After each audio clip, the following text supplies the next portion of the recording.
పెదవులు తడిసాయే, తడిసిన ఇద్దరి పెదవుల పైన మెరుపులు మెరిసాయే. ఉరుముల చప్పుడులో ఉరకలు మొదలాయే, ఉరుకుతూ ఉండే తలపులనేమో బిడియములాపాయే.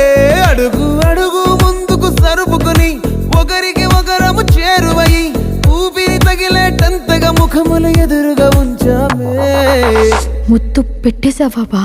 లేదే భాగ్యం, తొలి ముద్దు భాగ్యం నీకే దక్కింది. చాలే